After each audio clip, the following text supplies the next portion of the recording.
자, 오늘 함께 우리가 읽은 말씀 빌립보서 1장 19절에서 21절 말씀을 가지고 제가 오늘 전해드릴 말씀의 제목은 그리스도가 존귀하게 되는 것이라는 제목입니다. 먼저 교회 간증을 좀 하자면요, 여러분들이 기도해 주시고 또 뭐 물질로 후원해 주시는 분들, 또 라면 보내주시는 분들, 여러분들의 많은 감사한 기도의 제목들로 인해서 교회가 점점 자리를 잡아가고 있습니다. 그래서 오신 분들에 대해서 몇 가지 간증을 하자면요, 한 분은 이제 제가 이제 그 목양실에 이렇게 앉아 있었어요. 평일이었고 뭐 교회 행사가 없는 그런 날이었습니다. 근데 이렇게 앉아 있는데 누가 문을 똑똑 두드리는 거예요. 그래서 누구세요? 그리고 이제 나갔더니 제가 이 교회에 와도 되나요? 이렇게 물어보시는 거예요. 그래서 물론이죠. 그래서 감사하죠. 이렇게 얘기하면서 큰 아버지가 평소에 그렇게 순복음교회를 다니시는데 주변에 순복음교회가 있으면 꼭 가봐라 이렇게 말씀을 하셨대요. 근데 집이 좀 먼데 굳이 장을 보기 위해서 교회 옆에 있는 마트를 가다가 그날 갑자기 순복음이라는 글자가 딱 보이더래요. 그래서 3층까지 올라온 것도 대단한데 아무 행사가 없는 날이었기 때문에 제 방까지 그 목양실까지 오기 위해서는 문을 한 개, 두 개, 세 개를 통과해야 디귿자로 꺾어야 제 방에 올 수 있는 거거든요. 근데 그분이 그렇게 오신 거예요. 불도 깜깜하게 꺼 있는 그 어둠을 뚫고 오셨어요. 그래서 문을 이렇게 두들기셔가지고 그래서 제가 1시 좀 넘은 시간이었는데 제가 여쭤봤어요. 혹시 식사를 하셨나요? 그랬더니 식사를 안 했대요. 밖에 이제 이거 현수막을 붙여놨잖아요. 얘들아 라면 먹자. 어른은 아닌데 올라오셔가지고 라면을 드시겠냐고 물어보니까 라면을 드시겠대요. 근데 되게 왜소하셔요. 한 40kg 정도 나가실까? 그래요. 근데 몇 개를 드시겠냐고 그랬더니 2개를 드시겠다고.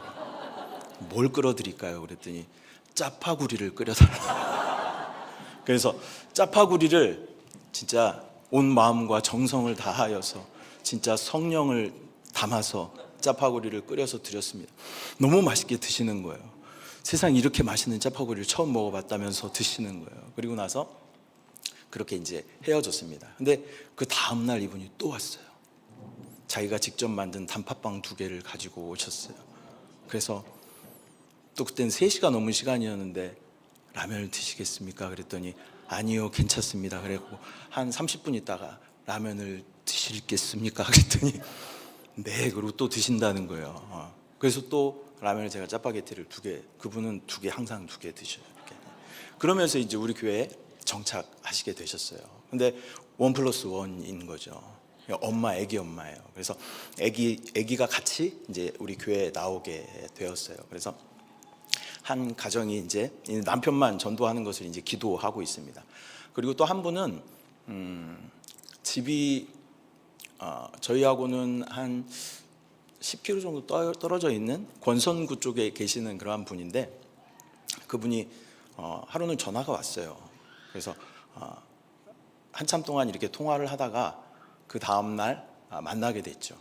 이제 교회를 오시게 됐어요. 오시게 돼서 이제 하다가 어떻게 우리 교회를 오시게 됐냐 그랬더니 자기는 지금 집 앞에 있는 교회를 다니고 있는데 무엇인가 해결되지 않는 듯한 답답한 마음이 있다는 거예요. 그래서 부르짖어 기도하고 싶은데 자기는 조용기 목사님을 예전부터 좋아했대요. 그래서 순복음교회가 근처에 어디 있나 찾아보니까 가까운 순복음교회가 되게 많거든요. 권성구에는 수원 순복음교회, 뾰족뾰족한 교회 아시죠?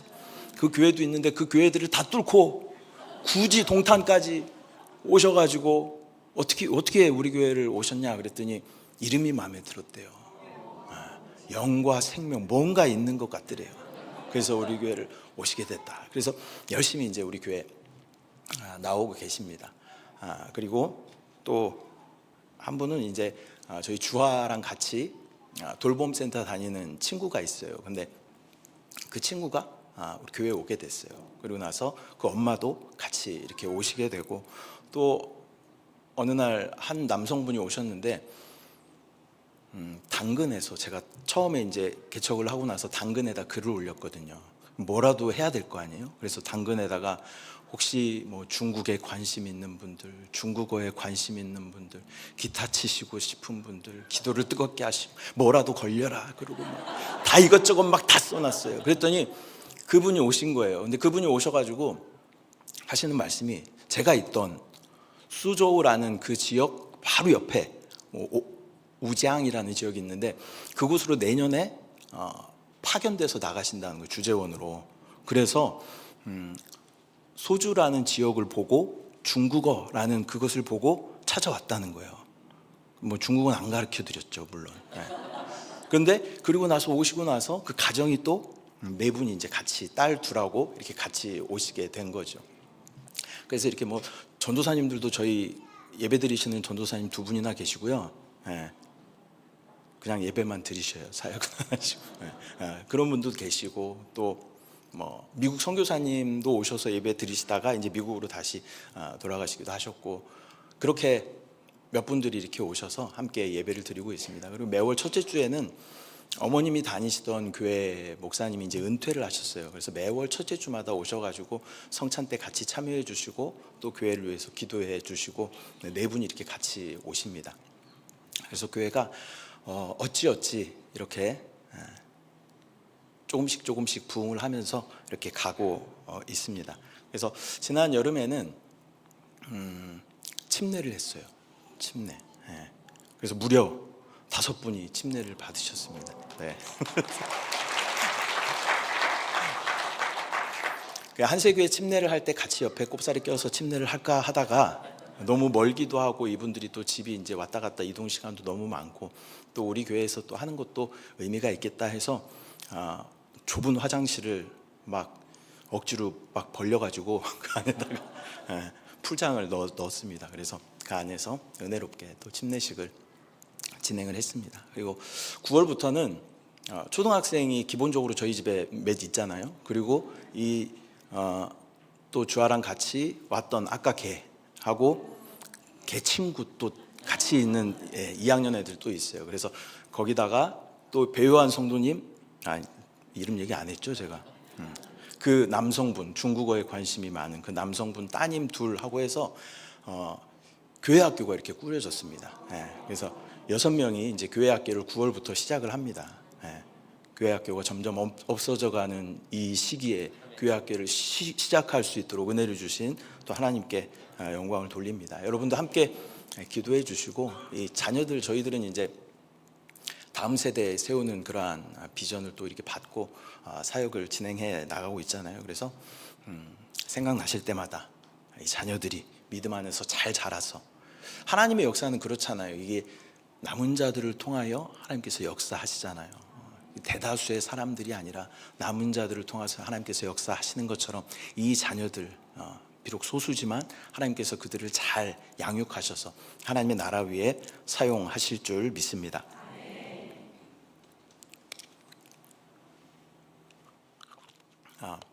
그리고 이번 여름에 가장 뜨거웠던 36도, 37도 될 때 우리 한세교회 청소년들과 함께 아산이죠. 충남 아산 호소대학교에서 있었던 조이코리아 여름 캠프를 우리가 함께 다녀왔습니다. 캠프의 주제가 거룩한 열정이었습니다. 그래서 아이들이 뜨겁게 기도하고 찬양하는 모습 가운데 은혜를 정말 많이 받았는데요. 식사를 거르고 맨 앞자리에 앉겠다고 이 아이들이 문 열자마자 오픈런이 진짜 오픈런. 그래서 한 2,000명 정도 되는 학생들이 이렇게 참석을 했는데 그 앞자리를 앉으려고 그렇게 막 뛰쳐 들어가는 모습들을 보면서 은혜를 많이 받았고요. 또 찬양이 시작하면요, 한 200~300명이 앞에 나와요. 이렇게 나와가지고 여기서 막 뛰면서 찬양을 하는 거예요. 그리고 이제 말씀 듣는 시간에는 강대상으로 올라와라 그랬더니 자리가 꽉 차도록 청소년들이 앉아서 말씀을 듣는 모습을 보았습니다. 그리고 기도 시간이 되게 길더라고요. 옛날에 되게 짧다라고 들었는데 1시간 반 정도 기도를 하는데요, 이 친구들이 여기서 무릎 꿇고 1시간 반을 기도를 해요. 그 모습만 봐도 진짜 은혜가 되더라고요. 그래서 다음 시대 소망이 있다. 저희가 참석한 회차가요, 3회차였어요. 3회차. 근데 얘가 8회차까지인가 있더라고요. 그러니까 매 회마다 2,000명이 넘는 이러한 친구들이 함께 모여서 그렇게 찬양하고 예배하고 기도하는 그런 모습들을 보면서 우리나라 다음 세대 소망이 있다라는 것을 느끼고 돌아오는 그런 귀한 시간이었습니다. 또 목회자의 입장에서 또한 다음 세대 사역을 지향하고 있는 그런 사역자로서 많은 도전을 받는, 또 회복되는 그러한 시간을 가졌습니다. 그러면서 제 안에 계속 맴도는 말씀이 있었는데, 그것이 무엇이냐면 바로 내 안에 그리스도가 존귀하게 되는가라는 질문이 제 안에 계속 있었습니다. 왜냐하면 마침 그 주간에 저희가 이제 새벽에 이제 성경별로 말씀을 나누고 있는데 빌립보서 말씀을 나누던 차였어요. 그래서 계속 제 안에 빌립보서를 1장에 있는 말씀이잖아요. 그래서 계속 제 안에 내 안에 그리스도가 존귀하게 되고 있는가라는 그런 질문들을 계속 가지고 그 수련회도 참석을 하고 또 그렇게 시간을 지내고 있었습니다. 저와 여러분이 이 저녁에 우리의 목적과 또 나의 가치와 정체성을 다시 한번 생각해보고 정리해보고, 또 내가 사는 것이 아닌 내 안에 그리스도가 존귀하게 되는 그러한 믿음의 길을 재정비하는 그런 시간 되시기를 축복합니다. 먼저 첫 번째로 담대함으로 그리스도를 드러내는 삶을 우리는 살아야 한다. 내 안에 그리스도가 존귀하게 되기 위해서는 담대함으로 그리스도를 드러내는 그러한 삶을 살아야 한다라는 것입니다. 빌립보서 1장 20절 말씀 함께 다시 한번 합독하면 시작. 나의 간절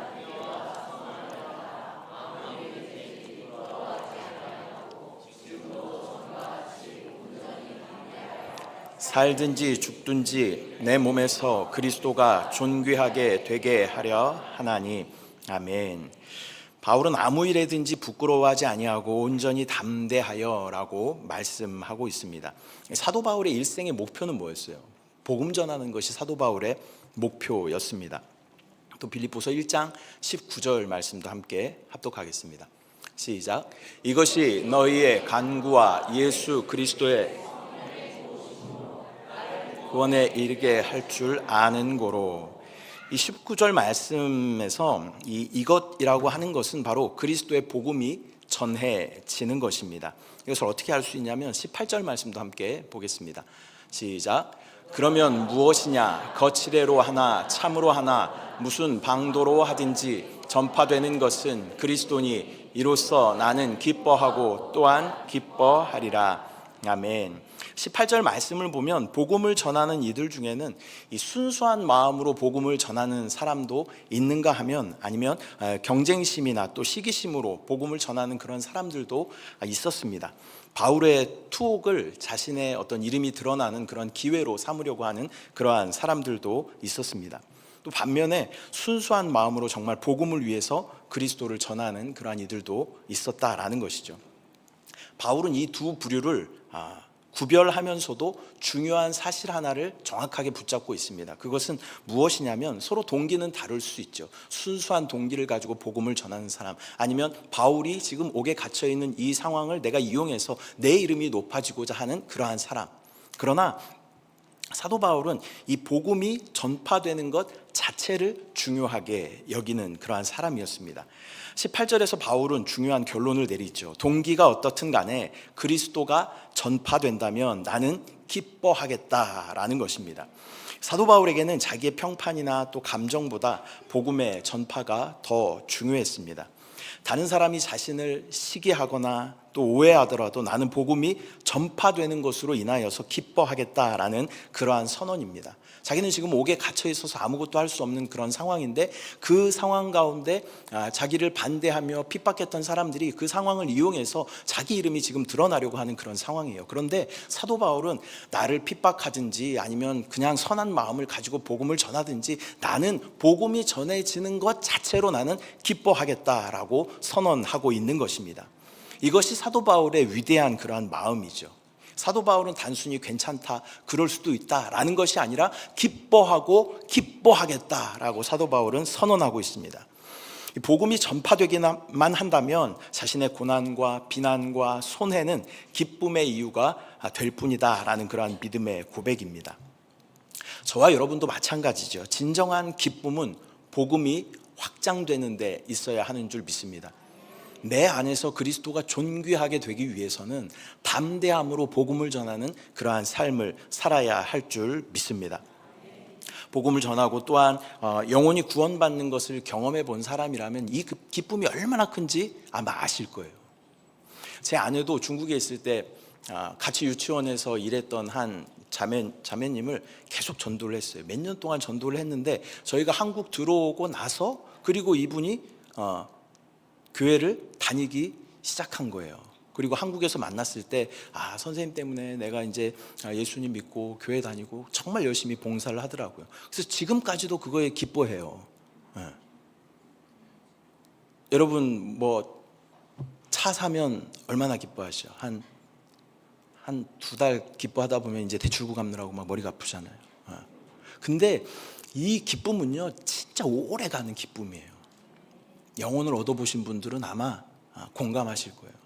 저도 예전에 이제 중국에서 오래 생활을 했잖아요. 중국에서 있으면서 단기 선교를 참 많이 다녔습니다. 내지로 단기 선교를 다니는데 그 당시에는 이렇게 마음대로 복음을 전할 수 있는 그런 상황이 아니었어요. 복음을 전하다 잡히면 여권을 빼앗기게 되고 그러면 한국에 들어올 수도 없게 되는 그런 상황이었죠. 굉장히 조심스럽게 복음을 전했는데 어떻게 복음을 전했냐면 중국 성경을 많이 사요. 중국 성경을 많이 막 1인당 한 20권씩 이렇게 사요. 그래가지고 그 앞에다가 중국어로 이렇게 적는 거죠. 예수님께서 당신을 사랑하십니다. 그리고 당신이 구원받기를 원합니다. 이 책을 꼭 읽어보세요. 이 책은 가져가셔도 됩니다. 이렇게 적은 다음에 이걸 어디다 두냐면 그 당시만 해도 공중전화를 사용하던 시기예요. 그래서 공중전화 위에다가 이렇게 올려놓습니다. 그러면 그것을 누군가 이렇게 보고 두고 가면 그렇게 낭만이 될 수가 없어요. 근데 누군가 이렇게 보다가 그걸 다 가지고 가는 모습을 보면 그걸 뒤에서 몰래 사진으로 찍으면서 막 감격하면서 그랬던 경험이 있습니다. 근데 그렇게 복음을 전하다가 하루는 제 마음 가운데 담대한 마음이 생겼어요. 그래서 공원에서 한 형제를 딱 만났는데 그 형제에게 담대하게 복음을 전하기 시작했습니다. 물론 뭐 이 성경을 중국어로 이렇게 한다는 게 사실 되게 어려워요. 성경의 단어들도 되게 어렵고 이름이 너무 어려워요. 맥도날드 우리가 맥도날드 하면 되잖아요. 근데 중국어는 마이땅라오예요. 마이땅라오. 전혀 안 비슷하잖아요. 근데 아무튼 이름이 다 그래요. 그래서 이렇게 막 띄엄띄엄 이렇게 복음을 전하는데 그 친구가 이 형제예요. 형제 한 중학생하고 초등학생이 되는 형제인데 형은 듣기는 듣는데 듣는 둥 마는 둥 해요. 이렇게 듣기 싫어하는 사람들의 각도가 있잖아요. 하방 45도를 이렇게 보면서 뭘 그렇게 보는지 모르겠어요. 듣는 둥 마는 둥 해요. 동생은 더 관심이 없어. 지 할 거 하고 있어. 근데 그렇게 막 혼자 막 한 20-30분 이렇게 복음을 전했어요. 그리고 나서 헤어질 때 이메일을 이렇게 서로 교환하면서 내가 너를 위해서 기도하고 너한테 메일을 보낼게. 그리고 나서 이제 제가 살고 있던 수저우라는 동네로 돌아왔습니다. 그리고 나서 메일을 보냈죠. 당시만 해도 메일 보내는 게 참 어려웠어요. 메일 한 통 보내는데 한 10분씩 걸렸어요. 이 인터넷이 상황이 모뎀으로 하기 때문에 좋지 않아서. 그래서 겨우 이제 뭐 잘 지내냐 뭐 이렇게 하면서 PC방 가서 이렇게 메일을 보내고 너 교회를 꼭 가야 돼. 네가 구원받길 난 지금 기도하고 있어. 막 이러면서 복음을 계속 전하고 확인을 했단 말이죠. 근데 몇 날이 가도 답장이 안 오는 거예요. 근데 몇 주가 지난 후에 이 친구한테 답장이 왔어. 너무너무 기쁘더라고요. 이름이 딱 왔는데 메일 하나 열려면 몇 분 걸린다고요? 10분 걸려요. 10분 동안 계속 그걸 기다리면서 중간에 끊기면 다시 연결하고 그래요. 근데 10분 만에 메일을 딱 열었는데 메일에 뭐가 써 있었냐면 5글자가 써 있었어. 5글자. 중국어로 5글자. 我去了教会. 여기 계신 분들은 알아듣는 분들도 계시겠네. 나 교회 갔다? 답장이 그거예요. 나 교회 갔다? 이러고 답장이 온 거예요. 뭐 인사도 없어요. 5글자 끝이야. 근데 그 답장을 받아보고 제가 펑펑 울었어요. 야, 정말 내가 하나님의 음성에 순종해서 성령의 감동대로 복음을 전했더니 정말 구원을 받는 사람이 있구나. 그러면서 제가 정말 정식으로 아마 전도했던 처음 사람이었던 것 같아요. 외국인에게 그렇게 전했던 그런 기억이 있습니다. 지금 몇 년 지난 거예요. 한 20년 정도 훨씬 더 지났죠. 20몇 년이 지난 지금도 여전히 그 형제들의 모습도 생각이 나고, 또 그 메일 보냈던, 또 그 10분 동안 기다렸던 느낌까지도 여전히 갖고 있는 거죠. 그 복음을 전해서 구원받게 했던 사람이라면 누구나 이 기쁨이 얼마나 큰 기쁨이다라는 것을 알고 있다라는 것입니다. 저와 여러분이 이 복음 전하는데 담대함으로 그리스도의 복음을 전할 때 우리 안에 그리스도가 존귀하게 되는 줄 믿습니다. 우리가 어디 가서 맛있는 것을 먹으면 여러분 자랑하잖아요. 그렇죠? 여러분, 예수님이 어떠하시다라는 것을 맛보아 아십니까? 그분은 나에게 어떠한 분이셔 라는 것을 맛보아 아셔요? 맛보아 아는 것은 우리는 자랑해야 될 줄 믿습니다. 저희 교회 주변은요, 교회는 저희밖에 없고 사방이 뭐가 있냐면 맛집이 있어요. 항아리 상권이라고 그러죠. 그래서 주변에 아파트들이 빽빽한데 그 가운데 식당가들이 이렇게 모여있는 곳에 뜬금없이 교회가 하나 이렇게 있는 거예요. 다 식당이에요, 다 식당. 근데 식당 중에 맛집들이 진짜 많아요. 저 1층에 황금 코다리라는 코다리 맛집도 있고, 바로 맞은편에 이쪽에는 영과 생명의 교회인데 그 짬뽕집 이름은 혼이 담긴 짬뽕이에요. 왜 영이 없어서 그런 것 같아요. 영이 담긴 짬뽕 했으면 대박 났을 텐데. 이미 충분히 맛있긴 맛있어요. 그래서 중국집도 맛있는 집이 있고, 또 얼마 전에 이 파스타와 피자를 아주 착한 가격으로 파는 그러한 집이 생겼어요. 그래서 한세교회에서 청소년들이 오게 되면 같이 가서, 우리 많이 먹어봤지? 한 2번씩 먹어본 애들도 있을 거예요. 가서 또 같이 먹기도 하고, 또 24시간 줄 서 먹는 최미삼 순댓국이라는 순댓국집이 있습니다. 진짜 너무 맛있어. 항상 줄 서서 먹어. 항상 줄 서서 먹어. 근데 그 집은 시그니처가 뭐냐면 순댓국을 이렇게 주잖아요. 그러면 압력밥솥을 갖고 다니면서 밥을 여기서 이렇게 퍼줘요. 오시면 제가 사드릴게요. 그러니까 순댓국집도 있고, 또 온유담이라고 또 두부를 기가 막히게 하는 집들이 있어요. 그러니까 오시면 이제 저는 이제 식사 시간만 되면 뭐 제가 하는 가게도 아니잖아요. 그렇잖아요. 근데 그 가게들에 대해서 왜 내 어깨가 이렇게 뽕이 올라가는지 모르겠어요. 야, 뭐 먹고 싶냐? 중국, 중식, 뭐 한식, 뭐 양식 골라. 이렇게 하면서 그 가게들을 홍보하고 자랑하고 이렇게 하고 있는 제 모습을 발견하게 되는 거죠. 그분이 뭐 저한테 광고비를 주나요? 제가 이게 뭐라 그러죠? 구독자 500명을 가지고 있는 유튜버이긴 하지만, 제가 아무리 여기서 이렇게 뭐 코지하우스, 뭐 최미삼 이렇게 얘기해도 그분들이 저한테 절대 광고비를 주지 않아요. 근데 왜 제가 이렇게 지금 여기 떠들고 있어요? 맛있으니까, 맛보았으니까 그것을 자랑하고 있는 거예요. 예수 그리스도라는 맛을 보았다면 우리는 그분을 기꺼이 자랑해야 하는 줄 믿습니다. 그분을 부끄러워하지 마시기 바랍니다. 여러분, 예수 그리스도는 부끄러운 분이 아니에요. 저와 여러분을 위하여 모든 것을 내어주실 만큼 우리를 사랑하시고 죽을 만큼 우리를 사랑하시는 분이 예수 그리스도이신 줄 믿습니다. 그분을 우리가 맛보아 알았다면 기쁨으로 담대하게 예수의 복음을 전하는 사람들이 되어야 할 줄 믿습니다. 베드로전서 2장 3절 말씀 함께 큰 목소리로 합독합니다. 시작.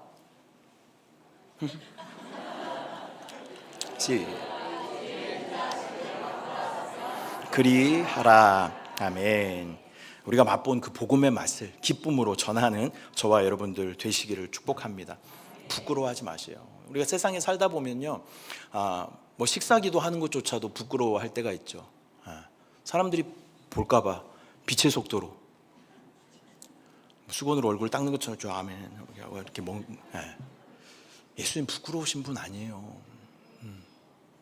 저와 여러분이 예수님을 부끄러워하면요, 주님 앞에 서는 그날 예수님도 저와 여러분을 부끄러워하실 거예요.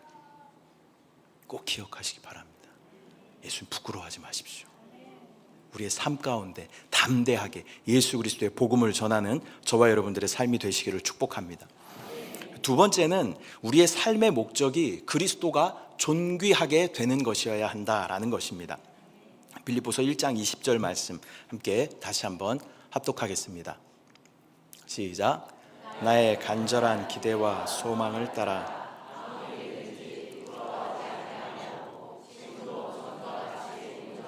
담대하여 살든지 죽든지 존귀하게 되게 하려 하나니. 아멘. 신앙의 초기에는 내 기도의 응답이 중요하고, 또 내가 성공하고 잘 되는 것이 중요하고, 무탈하고 평탄하게 사는 것이 우리의 기도 제목이었고, 또 신앙의 목적이었다면, 신앙이 점점 성숙할수록 우리는 내 안에 그리스도가 나타나는 것이 우리의 신앙의 목표가 되어야 할 줄 믿습니다.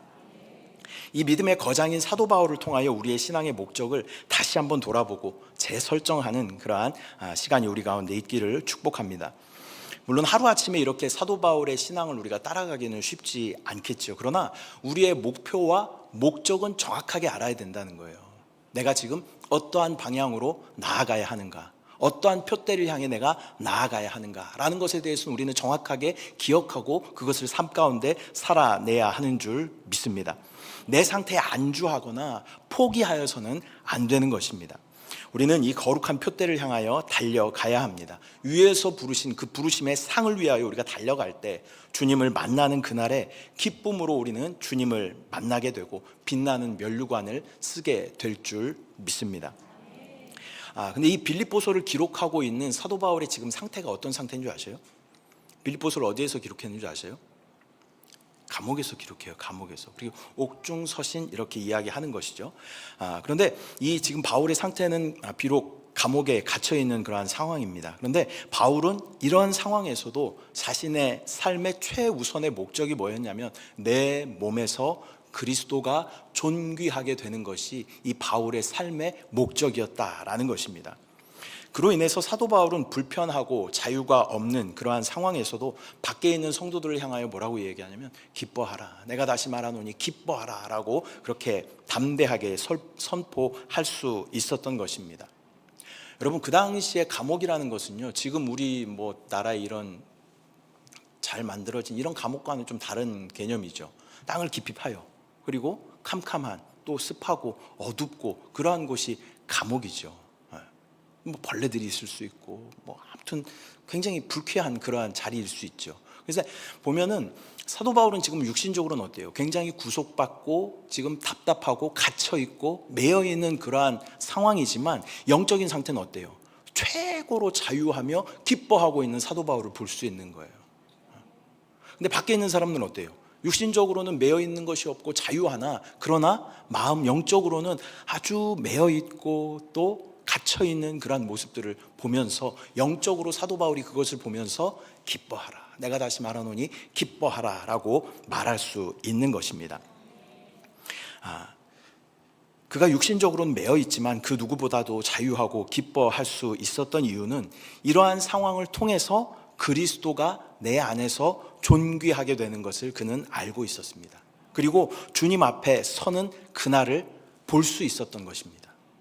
저와 여러분이 내 안에 그리스도가 존귀하게 된다라는 이 믿음을 우리가 꽉 붙잡으면요, 주님 앞에 서는 날 우리가 부끄럽지 않게 설 수 있을 것입니다.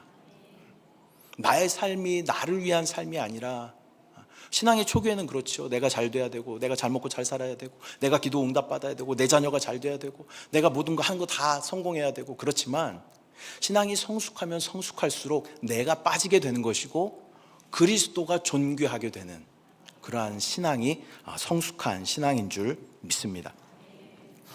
빌립보서 1장 23절 24절 말씀 함께 합독합니다. 시작. 내가 그 둘 사이에 끼었으니 차라리 세상을 떠나서 그리스도와 함께 있는 것이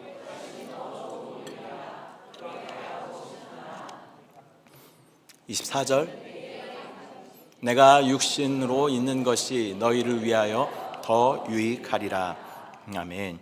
이 사도 바울은 빌립보서 1장 23절 24절 말씀을 통하여서 내가 지금 육신으로 죽는 것과 또 다시 풀려나서 복음을 전하는 사명을 감당하는 것 중에 이 고통을 더 받지 않고 나는 죽는 것이 나는 더 좋다, 그렇게 지금 이야기하고 있는 거예요. 이건 빈말이 아닙니다. 사도 바울은 진짜 그렇게 죽음의 고비들을 수도 없이 많이 넘겼던 그러한 사람이에요. 그리고 지금 상태도 어때요? 감옥에 갇혀 있는 그런 상태이기 때문에 나 차라리 죽는 게 훨씬 나아. 진짜일 거예요. 진짜 고백일 거예요. 우리는 죽는다 하면 어때요? 두렵잖아요. 근데 사도 바울은 어때요? 매도 막 수도 없이 맞아요. 50대 맞으면 죽는다 그러니까 49대를 막 몇 번 맞아요. 그리고 심지어 막 돌로도 맞아요. 돌로. 그래서 죽었다, 갖다 버려라.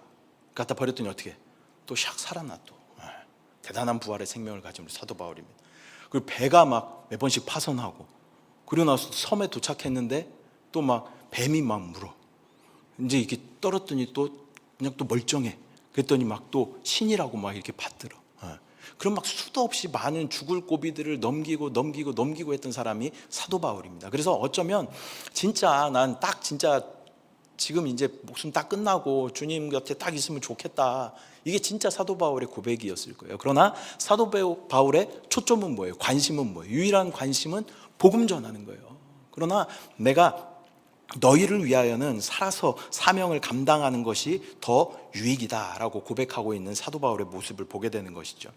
그는 자신의 생명, 자유, 편안함보다 그리스도가 높임받는 그러한 삶과 또 복음을 전하는 삶을 더 가치 있게 여기고 그렇게 행했던 그러한 사람이었습니다.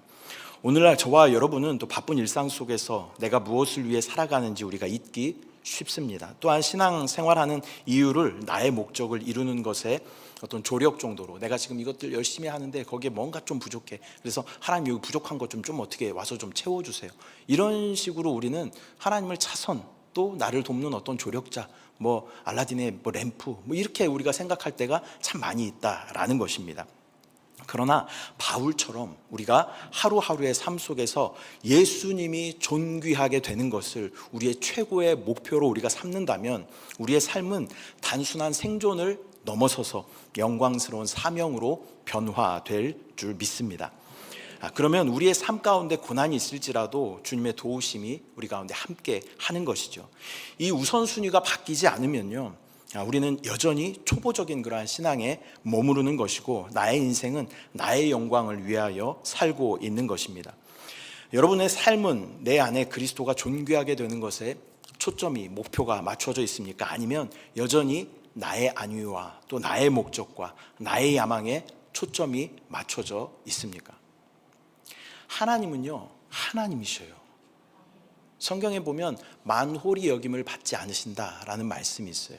만홀히 여긴다라는 말의 뜻은 무엇이냐면 기만하고 홀대한다, 그런 의미가 있는 거예요. 등한시하고 소홀히 한다 하는 그런 의미가 바로 만홀히 여긴다라는 말의 뜻입니다. 그분은 우리의 기만이나 홀대를 받으실 그러한 분이 아니십니다.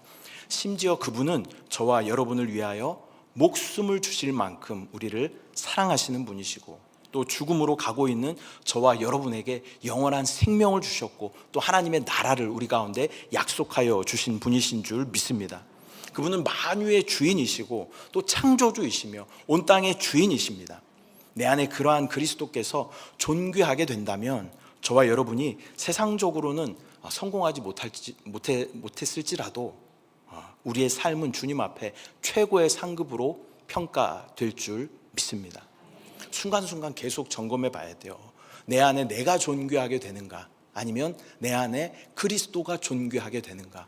그분이 존귀하게 되면요, 우린 자연스럽게 존귀하게 돼요. 근데 우린 이 순서가 계속 바뀌죠. 내가 좀 존귀하게 되고 싶고, 내가 좀 칭찬받고 싶고, 내가 더 드러나고 싶고, 내가 나를 좀 더 알아줬으면 좋겠고, 그러한 모습이 우리 가운데 있기 때문에 우리 안에 주님이 존귀하게 되실 그러한 기회를 잃어버리게 된다라는 것입니다. 저와 여러분의 삶 가운데 이 우선순위를 정확하게 하시기를 바랍니다. 마태복음이 뭐라고 말씀하셔요? 먼저 그의 나라와 그의 의를 구하라. 그리하면 이 모든 것을 너희에게 더하시리라 말씀하셔요. 근데 우리는 이 순서를 맨날 뒤집어요. 아닙니다, 하나님. 저에게 이 모든 것을 좀 더해 주시면 제가 하나님의 나라와 영광 위에 살겠습니다. 하나님, 저에게 물질의 축복을 충만하게 주시면 제가 건축 헌금 많이 하겠습니다. 근데 이게 아니에요. 먼저 그의 나라와 의를 구하라. 그리하면 이 모든 것을 너희에게 더하시리라. 하나님, 제가 시간이 없어서 봉사를 못해요. 하나님, 저에게 시간을 주시면 제가 봉사를 할게요. 아니에요. 여러분, 봉사를 하면 하나님께서 시간을 주셔요. 여러분도 고집 세잖아요, 그죠? 아닌 것 같은 표정들을 하고 있지만 제가 다 알아요. 다 알아. 저만큼 고집이 세다는 거 제가 다 알아요. 그래서 우리는 어떻게든 내 방법대로, 내 뜻대로 그 순서를 정하고 하나님과 쇼부 좀 좋은 말 아닌 것 같아요. 거래 별로 안 좋은. 하나님과 이렇게 뭘 이렇게 하려 그래요. 마땅한 단어가 생각이 안 나네요. 협상. 네, 좋습니다. 감사합니다. 하나님과 협상하려고 그래요. 협상하지 마시오. 하나님은 협상의 대상이 아니셔요. 하나님 아까 뭐라 그랬어요? 만홀히 여길 뿐이 아니라고요. 그분은 협상의 대상이 아니고 존귀를 받으실 분이고 영광을 받으실 분이고 예배를 받으실 분이고 찬양을 받으실 분인 줄 믿습니다. 여러분, 하나님하고 협상하지 마세요. 우리 하나님 고집이 얼마나 세신 줄 아세요? 여러분 한 번 삐지면 몇 년 가요? 한 4, 5년 가면 많이 갔잖아요. 근데 우리 하나님은요, 기본이 400년. 한 번 안 보면 한 400년 안 봐버려요. 고집으로 이기려고 하지 마세요. 절대 이길 수가 없어요. 그래서 어떻게 해야 돼? 먼저 그의 나라와 의를 구하라. 이 말씀의 핵심, 가장 중요한 단어는 뭐예요? 인정하기 싫어도 먼저예요. 먼저 그의 나라와 의를 구하라. 그리하면, 그렇게 해야 이 모든 것을 더해 주겠다라고 주님 말씀하시는 거예요. 우리 안에 주님이 존귀하게 되시면 여러분 존귀하게 됩니다. 그러나 내가 존귀하게 되려고 하면요, 주님 앞에 섰을 때 부끄러운 모습으로 설 수밖에 없어요. 순간순간 계속 여러분 점검하십시오. 내 안에 그리스도가 존귀하게 되고 있는가? 이 질문에 우리가 항상 내 주님이 내 안에 존귀하신 분이십니다 라는 고백이 있다면 저와 여러분은 이기는 자로 주님 앞에 서게 되는 줄 믿습니다. 세 번째로, 내게 사는 것이 그리스도니 라는 그러한 고백이 우리 가운데 있어야 합니다. 1장 21절 말씀 함께 합독하겠습니다. 시작.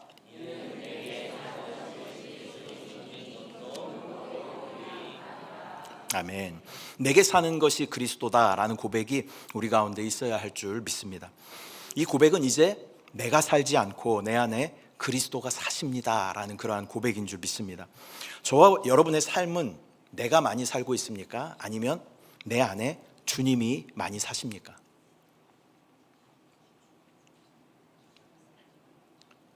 우리가 배우긴 계속 그렇게 배웠잖아요. 나는 죽고, 찬양도 열심히 하잖아요. 나는 죽고. 찬양을 신나게 하는데 그 찬양할 때조차도 내가 살아서 찬양해요. 나는 죽고 주가 산다. 우리가 그렇게 고백을 하지만 우리의 삶을 보면요, 나만 살고 주는 계속 장사되어 있어. 다시 한번 우리의 삶 가운데 내가 사는 것이 아니라 이는 내게 사는 것이 그리스도니 죽는 것도 유익함이라. 사도 바울이 진짜 죽음을 이야기하는 것일 수도 있죠. 그러나 죽는다는 것은 뭐예요? 나의 자아가 죽고 나의 혼의 생명이 죽고 그것이 우리 가운데 뭐라는 거예요? 유익이 된다라는 말씀인 줄 믿습니다. 이러한 고백이 우리 가운데 항상 있다면 우리는 진정한 그리스도인인 줄 믿습니다. 여러분, 그리스도인이십니까? 그리스도인이라는 말의 뜻이 뭐예요? 크리스찬, 그리스도인이라는 뜻은 뭐예요? 그리스도를 사는 사람, 그리스도로 사는 사람, 그리스도를 위해 사는 사람, 그런 의미가 있어요. 근데 우리의 삶을 다시 한번 돌아봐야 돼요. 이 그리스도인이라는 이름에 합당한 삶을 내가 지금 살고 있는가? 아니면 그냥 박상준으로 살아가고 있는가? 그리스도인이라는 이름을 붙이면 안 되죠. 여러분 마음대로 살면서 그리스도인이라고 하지 마세요. 합당한 이름이 아니에요. 내 마음대로 사는데 왜 그리스도인이라고 그래요? 진짜 그리스도로 사는, 그리스도만 살아내는, 그리스도를 살아내는 저와 여러분들의 삶이 되시기를 축복합니다. 이 내게 사는 것이 그리스도니 죽는 것도 유익함이라, 이 말씀은 바울이 죽음조차 두려워하지 않는 그 이유를 분명하게 설명해 주고 있습니다. 왜냐하면 그의 삶 전체가 이미 그리스도를 위한 그러한 삶이었기 때문입니다. 이것이 세상 사람들이 봤을 때는요, 의미 없고 미련한 것 같고 무명한 것 같고 또 쓸데없이 허비하는 것 같이 보이지만 이러한 삶은 이후에 주님이 오실 때 정확하게 판명될 것입니다. 세상의 기준이 아니라 주님의 기준으로 살아온 사람들에게 주님은 반드시 칭찬하여 주실 것이고 우리에게 놀라운 상급과 면류관이 예비되어 있는 줄 믿습니다. 그런데 이 모든 것을 어디 안에서 해야 돼요? 그리스도 안에서. 또 우리 한세교회 표현으로는 영 안에서, 영 안에서 해야 돼요. 영 안에서. 내가 종교 안에 그냥 기독교 이렇게 체크하는 것이 아니라 진짜 그리스도인으로 살아가는 것이 우리 가운데 필요하다. 영 안에서 하는 것만 하나님 앞에 인정받아요. 지금 이 시간 우리가 예배드리고 있잖아요. 그런데 설교 전하는 제가 영 안에서 설교하지 않고 그냥 제 생각 안에서, 제 지식 안에서 설교를 전하면 이건 하나님 앞에 1도 계수되지 않아요. 근데 똑같은 상황이지만 여러분이 지금 이 설교를 영 안에서 듣고 있다면 저는 하나님 앞에 계수되지 않을지라도 여러분은 계수될 수 있다는 거예요. 그러니까 어떤 종교적인 그게 너무 크게 그렇게 아멘 하십니까? 저는 계수되지 않는다고 그러고 여러분 계수된다고 그러니까 그것을 아멘! 처음으로 그렇게 크게 그렇게 아멘을 하시지. 그것도 믿음이니까. 네, 좋습니다. 할렐루야, 축복합니다. 그렇게 될지어다. 그렇게 되면 안 되지. 아무튼 우리가 영 안에서 행한 것만 하나님 앞에 계수된다라는 것을 우리가 정확하게 기억해야 돼요. 예수 그리스도 안에서 나는 죽고 그분이 행하신 것들만 우리 가운데 계수되는 줄 믿습니다. 우린 살아있는 동안 예수님을 드러내야 하며 또 죽는 순간까지도 그분의 영광을 바라보는 그러한 자로 살아야 할 줄 믿습니다. 또한 순간순간 우리의 삶 속에서 그리스도가 존귀하게 되고 계시는지 우리는 점검해 봐야 할 줄 믿습니다. 그렇게 신실하게 거룩하게 우리가 살아낼 때 주님은 우리의 삶을 통하여 존귀하게 나타나시며 우리를 통하여 영광 받으시고 우리가 주님 앞에 서는 그날에 기쁨으로 기쁨의 면류관을 또 풍성한 열매를 가지고 주님 앞에 서게 될 줄 믿습니다. 말씀 맺도록 하겠습니다. 이 사도 바울은 지금 감옥이라는 절망적인 그러한 상황 가운데 있습니다. 그런데 그리스도를 존귀하게 하는 삶을 그는 최우선으로 삼았던 그러한 사람입니다. 그의 인생의 목표는 오직 복음이었고 또 오직 나를 통해서 그리스도의 존귀함이 드러나는 것이었습니다. 우리 삶의 목적을 다시 한번 점검해 봐야 합니다. 좀 단순하게 나는 무엇을 위해 살아가는가? 여러분 무엇을 위해 살아가십니까? 그냥 일반적인 어떤 다른 종교들이 원하는 그냥 무사한 일, 또 잘 되고 축복받고 이것이 우리의 목적이 아니라 내 안에 그리스도가 존귀하게 되는 것이 저와 여러분들의 믿음의 고백 또 우리가 나아가야 하는 그러한 신앙의 방향이 되어야 할 줄 믿습니다. 또한 나는 복음을 위해 살아가고 있는가? 주님 앞에 섰을 때 나에게 영혼의 열매들이 풍성하게 있을 것인가? 또 나의 인생은 나를 드러내는 삶인가 아니면 내 안에서 그리스도가 존귀하게 되는 그러한 삶이었는가? 우리는 순간순간 또 환경과 상황이 어떻든 간에 우리의 말과 행동과 표정 속에서 예수님이 드러나고 높임 받으시는 그러한 삶을 선택해야 할 줄 믿습니다.